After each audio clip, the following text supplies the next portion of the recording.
Bonjour à toutes et à tous, c'est Gilles Mancillon. Je me relance dans une conversation spontanée sur la psychologie transcendantale. C'est une sorte de développement personnel en rapport avec la spiritualité.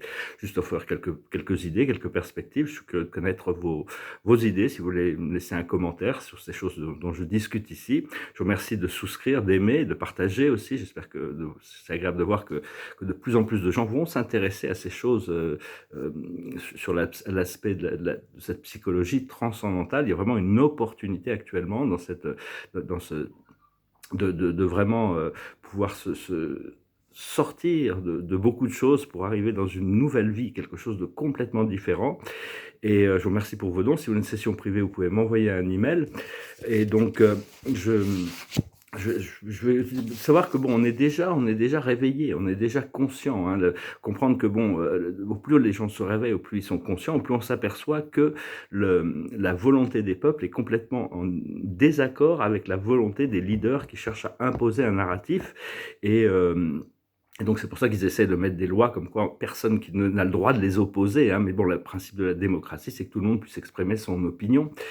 Et donc, il faut savoir que personnellement, bon, quand on avance un peu dans sa spiritualité, on cherche à... d'abord, on prend conscience de toutes les dysfonctions, et puis après, on veut lutter contre ces dysfonctions, et après, on s'aperçoit qu'on veut devenir contemplatif du spectacle, parce qu'on a confiance que la vie est en train de transformer les choses. Donc il faut continuer à cultiver l'amour de soi pour ascensionner, hein, apprendre à se pardonner à soi-même et à pardonner les transgressions qu'on a pu faire et ceux des autres. Aussi savoir qu'on n'a plus rien à prouver à personne en réalité. Hein, on n'a rien à prouver ni même à nous-mêmes. Hein, on a déjà atteint ce que l'on a besoin d'atteindre. C'est juste une question de rester dans l'acceptation et d'avoir suffisamment de patience pour pouvoir permettre aux choses de se dérouler naturellement. Hein. Savoir que bon, il y a toutes sortes de groupes qu'on pourrait considérer comme des âmes sombres. Il faut dépasser cette idée des chapeaux blancs, des chapeaux noirs, des âmes sombres, des âmes lumineuses.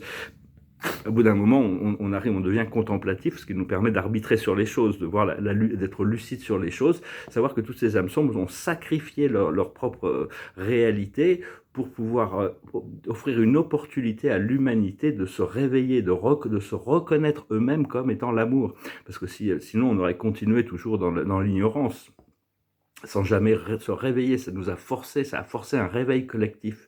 Et donc il faut rester au-dessus de la lumière et de l'obscurité, la polarisation. Il y a la lumière inférieure et la lumière supérieure, on va discuter un peu plus, mais on doit d'abord se dépasser cette lumière, cette lutte d'opposition à l'intérieur de nous-mêmes, et après arriver à progressivement le faire dans le monde, et avec tout ce qui se passe dans le monde. On cherche à devenir la meilleure version de nous-mêmes. Hein. La meilleure version de nous-mêmes, c'est quand on a l'amour, la compassion, le pardon, plutôt que la critique, le jugement et la condamnation. Mais enfin bon, ça fait partie du procédé de prendre conscience de ces choses. Puis bon, très rapidement, maintenant, on arrive à voir que plus on évolue, plus on avance, plus on s'aperçoit qu'on n'est plus du tout intéressé dans tous les petits drames du monde. On est vraiment beaucoup plus un spectateur. On est là pour servir la vie, là. Au plus on arrive à concevoir que il n'y a qu'une seule vie et qu'on évolue tous ensemble, on arrive à se détacher beaucoup plus. C'est-à-dire que quand on sert quelqu'un d'autre, c'est comme si on se servait soi-même. Ce qu'on fait du bien à soi-même, c'est comme si on en faisait du bien aux autres. C'est la même chose en réalité.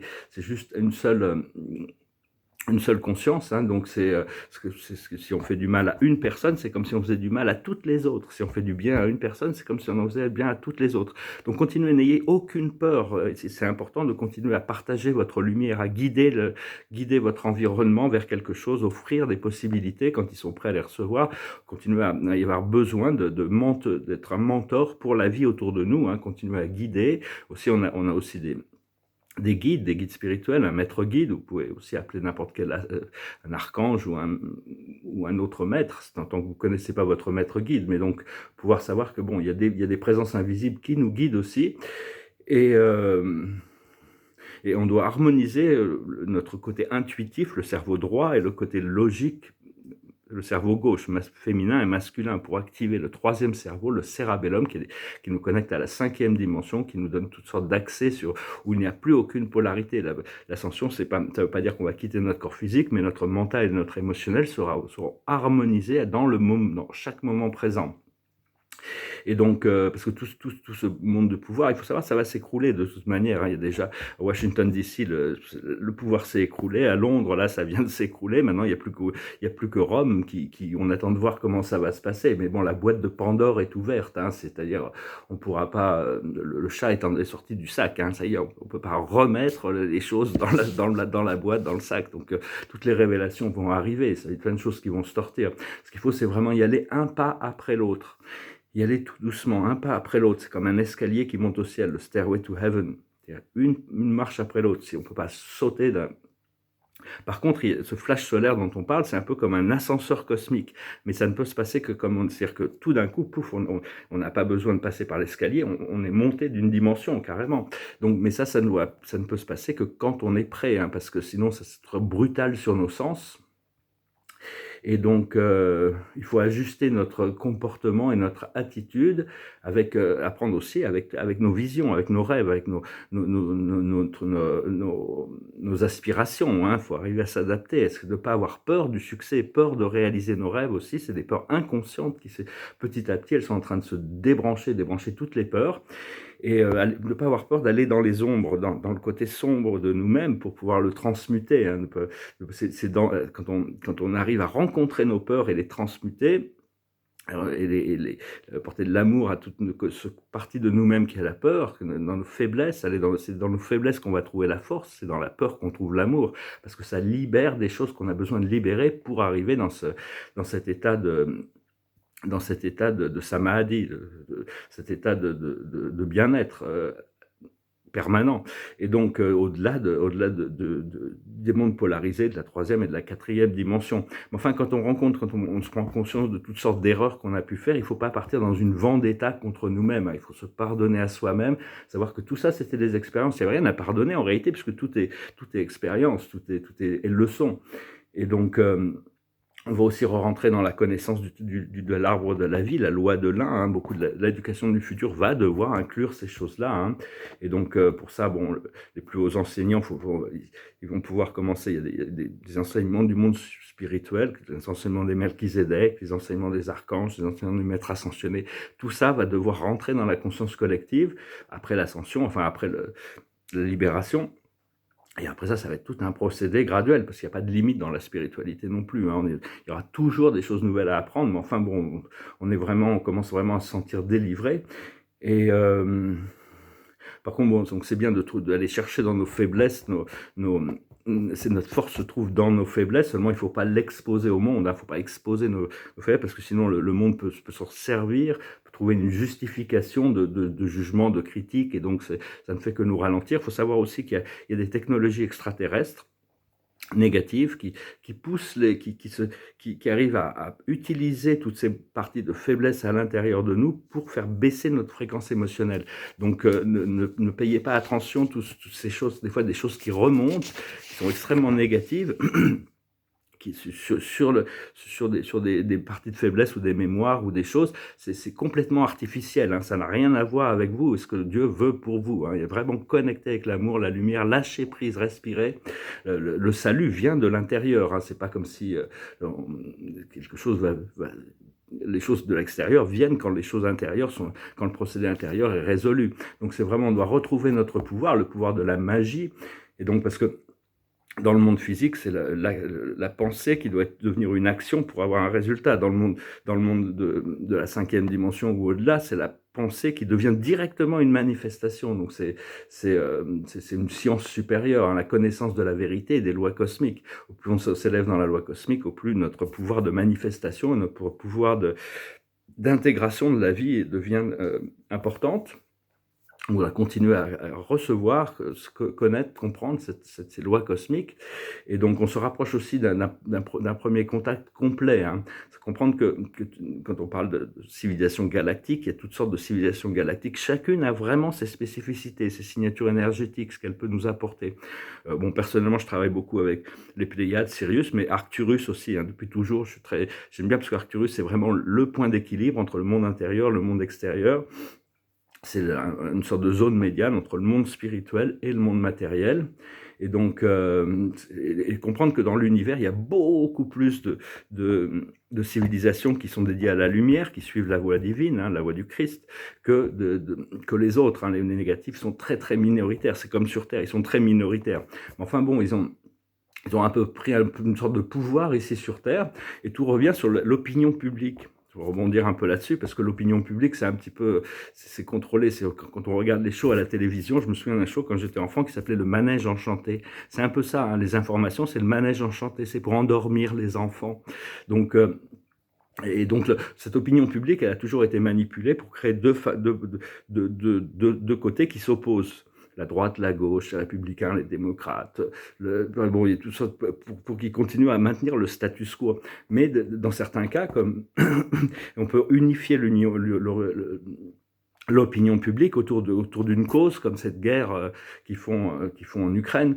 Et donc l'opinion publique est conditionnée à penser mais enfin bon, beaucoup de gens n'en veulent pas, ils se sentent pas du tout concernés d'accepter toutes ces pénuries à cause d'une guerre en Ukraine. Mais en réalité, la Russie se bat pour délivrer l'Ukraine, mais aussi pour délivrer toute l'humanité, parce que l'opinion publique en Russie est complètement consciente de la nécessité de cette intervention militaire. Et ça va mettre fin à toutes les guerres. Hein. Là, il y a vraiment une transformation de la société. Le centre économique du futur va vraiment tourner autour de la Chine, la Russie et l'Inde. Hein.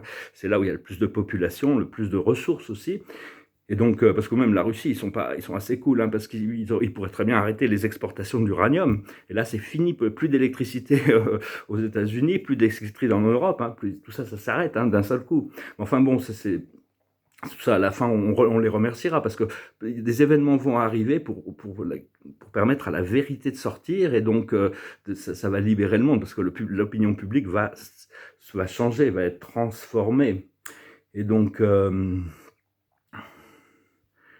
parce que c'est vraiment arriver à travailler avec nos pensées pour que nos pensées soient les plus positives. Au plus nos pensées sont positives, au plus nos émotions sont positives, et vice-versa. Mais quand on est complètement lucide, on arrive dans l'état extatique, parce qu'on est complètement en alignement avec notre divinité intérieure. Hein. Et donc... Donc, vous pensez à tout moment, mettez-vous dans une bulle de lumière, hein, une bulle de lumière. Vous mettez votre environnement dans une bulle de lumière, votre pays, votre planète. Plus on travaille dans ces bulles de lumière, au moins on sera affecté pour s'aligner avec cette lumière, parce qu'il y a la lumière inférieure. On doit travailler dans les deux lumières. La lumière inférieure, c'est la lumière qu'on voit physiquement. On voit pas la lumière, mais la lumière rend les choses visibles, disons.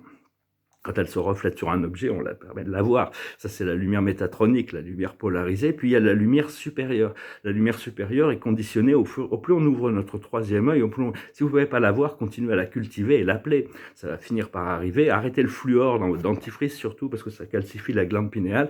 Et beaucoup de cette ascension se fait au niveau de l'ouverture de ce troisième œil. Au plus on arrive à ouvrir notre troisième œil, au plus on peut voir cette lumière jusqu'au moment où on pourra vivre dans cette lumière supérieure. Donc tout ça, c'est des choses qui sont en train de c'est des choses qui sont en train d'avancer petit à petit. Et donc ce qu'il faut, c'est intégrer les pratiques de toute la connaissance qu'on a déjà eue, hein, parce que c'est l'expérience qui nous apprend beaucoup plus que les mots. Et donc ça veut dire aussi lâcher prise de toutes sortes de vieilles croyances qui nous ont été imposées, qui sont fausses de toute manière, les remplacer par de nouvelles croyances, des aspects qui sont plus proches de la vérité. Je fais exprimer des idées, hein, mais bon, chacun va devoir s'autodéterminer par rapport à ce qu'est sa voix. Il y a toutes sortes de voix. Il y en a vraiment pour tous les goûts. La vie, c'est comme un buffet. Hein. Chacun va chercher et prendre ce qu'il a besoin quand il en a besoin. Puis il y a des gens qui prennent dans le buffet des choses que nous, on trouve là absolument immangeables. Mais ça va pas. C'est-à-dire que ce qu'ils prennent dans leur assiette, il n'y a aucune raison de sauter dans notre assiette si on se dit pas, c'est tellement infect, il faut que je voie ce qu'ils mangent, quoi. Donc chacun doit vraiment faire son choix. Hein. C'est vraiment important. C'est aussi important d'être authentique, et d'être authentique veut dire pas forcément d'être politiquement correct, hein, mais enfin bon, je pense que c'est plus important d'être authentique que politiquement correct. Arrêter de se soumettre à des idées qui ne sont pas les nôtres, des choses qui nous font pas du bien, juste pour faire plaisir aux autres. Hein. Et donc Et donc se connecter avec notre âme, parce que notre âme, elle est connectée au Créateur infini, hein, et donc et d'ouvrir notre cœur sacré. Le cœur sacré, c'est le thymus, c'est entre le cœur, entre la gorge et le cœur. C'est vraiment, et une fois que ça sera ouvert, on pourra connecter, on pourra laisser flotter ces particules divines qui s'appellent les particules d'adamantin, qui seront constamment en train de flotter. De, pour alimenter notre corps de lumière, hein. Tout ça, c'est des choses qui vont qui se manifestent au fur et à mesure qu'on va pouvoir commencer à continuer les activations. Au plus nos chakras sont alignés, au plus on peut profiter de cette cet état d'alignement, de bien-être, hein. Donc tout ça, c'est en train de se mettre en place. Enfin, je veux dire, c'est déjà en place, mais bon, ça continue à s'activer. Il y a toujours des nouvelles activations. Il faut essayer de profiter de chaque moment, être conscient, suivre ce qui nous fait du bien, hein, nos passions. Parce que même dans la troisième dimension, si on est très heureux d'en faire quelque chose et que ce que l'on fait nous rend heureux, il n'y a aucune raison de remettre en question les choses qui fonctionnent, hein. Il n'y a pas de jugement de l'univers, hein. Il y a ce qui nous apporte de la joie et ce qui nous rend, ce qui empêche cette joie d'émerger. La joie, c'est le moteur de l'évolution des dimensions supérieures. Donc on doit se reconditionner pour arriver à accepter, savoir qu'on mérite cette joie, on mérite ce bonheur, on mérite cette liberté, et ne plus avoir peur peur de la joie, peur de la liberté, peur du bonheur, parce qu'on est tellement désensibilisé, on s'est tellement éloigné dans cette dimension, dans cette matrice de ce principe de joie extatique que c'est quelque chose de presque pas naturel, alors qu'en réalité, c'est vraiment ce que l'on recherche, c'est d'arriver dans cette fréquence de joie et de bonheur. Donc voilà, écoutez, je venais juste vous saluer, je vous remercie et exprimer ces quelques idées, hein. J'espère qu'elles résonnent avec vous. Vous regardez comment quand quelque chose résonne, si c'est, filtrez-le dans votre cœur, et après, il faut arriver à le mettre en pratique, hein. Ça prend du temps, chacun prend les outils qu'il a besoin pour arriver, et on a tous des guides, on est dans un cadre, il ne faut pas sortir du cadre. Le cadre, c'est notre vie, c'est ce que Dieu a créé pour nous. À l'intérieur du cadre, on doit pouvoir apprendre à se recréer tous les jours, hein. Remettre en question certaines choses des fois, c'est pas toujours de la même chose d'un jour à l'autre. C'est le philosophe Héraclite qui disait la vie, c'est comme une flamme. Tous les jours, c'est une flamme sacrée. La flamme, elle montre des choses différentes. Quand on rentre dans un fleuve, on ne rentre jamais deux fois dans le même fleuve. Le fleuve garde son identité de fleuve, mais le fleuve est toujours différent, hein. Il y a beaucoup de sagesse chez les philosophes anciens, hein, même plus récents, hein, mais il va falloir remettre ça sur la table, et bien sûr, on va ramener l'essence de l'éducation sur la loi de l'un, l'indépendance, la responsabilité. On est responsable de nos pensées, de nos mots et de nos actions. On devient plus des créateurs conscients, des co-créateurs conscients. Voilà, je vais finir avec une chanson pour finir. C'est une chanson de Jimi Hendrix qui s'appelle Angel. Angel came down from heaven yesterday. She stayed with me just long enough to rescue me. And she tells me a story yesterday about the love between the moon and the deep blue sea. And she spread a wing high over me, and she said, I shall return tomorrow. And I say, fly on, my sweet angel, fly on through the sky. Fly on, my sweet angel. Tomorrow I will feel you by my side. And sure enough, this morning comes to me, where silver wings silhouette against the glow of a child's sunrise. And as the bluebird and sparrows envy me, she said, I love you, little boy, and today you shall fly. She kissed me once, and the feeling so good she made me cry. And now we fly together. And I say, fly on, my sweet angel. Fly on through the sky. Fly on, my sweet angel. Together we shall always be alive. Ensemble, nous serons toujours vivants. Quand on se connecte à notre ange gardien, elle nous rappelle notre immortalité. Donc voilà, j'ai l'habitude de finir avec une chanson. Pour ceux qui sont nouveaux, je vous remercie de ne pas oublier d'aimer, de partager, de commenter, de souscrire. Et puis je vous souhaite une excellente journée. Adonai.